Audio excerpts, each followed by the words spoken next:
So blessed evening kapatid, and Pastor Jen is back again at kakatapos lang po ng anniversary natin kanina ng mga kabataan.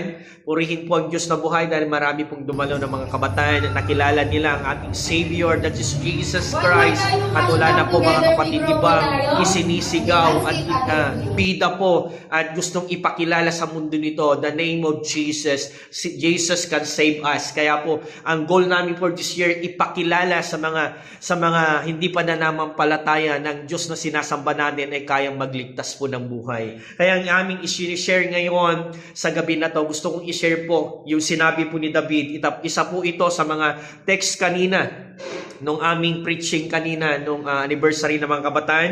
Matatagpuan natin po sa Psalms 119 verse 18, open my eyes that I may see the wonderful things in your law. Sinasabi po ng iba ay mga salita po ng ating Panginoon Diyos ay napakadami pong bawal. Tandaan mo yung sabi niya po dito, kapag nakita mo at sinunod mo at isinapabuhay mo yung mga nababasa po natin sa Bible. Sabi niya, kapag nabuksan na po ang ating mga mata, hayaan natin ang Diyos po'y buksan ng ating mga mata, na ang mga nababasa natin, ang mga nakikita natin, at nababasa lalo sa Bible, isinasapamuhay mo. Sabi ni David, napakaganda po, kapag nabuksan na po yung ating mga mata, and sabi niya dito, I will see the wonderful things na hindi pa natin nararanasan. Kaya nga po, yung pagsunod natin sa mga salita ng Diyos na nababasa natin, na ginagamit natin ang ating mga mata, kapag nabuksan na kapatid, hindi mo pa nakikita, mararanasan mo. Hindi mo pa nararanasan, mahahawakan mo. Kaya kapatid, walang imposible sa ating Diyos na buhay. Kaya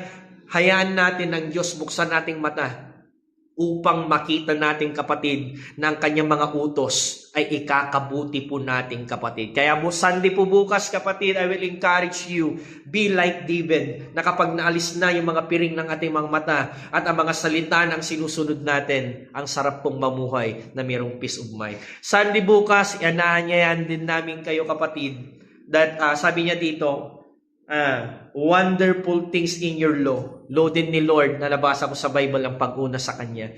Kaya sa Sunday bukas, inaanyayan ka namin 8:30 AM dito po sa Samboy Pharmacy Building. At nawa po makita-kita tayo na sambahin at purihin ang nagpapahirap ng ating mga hininga.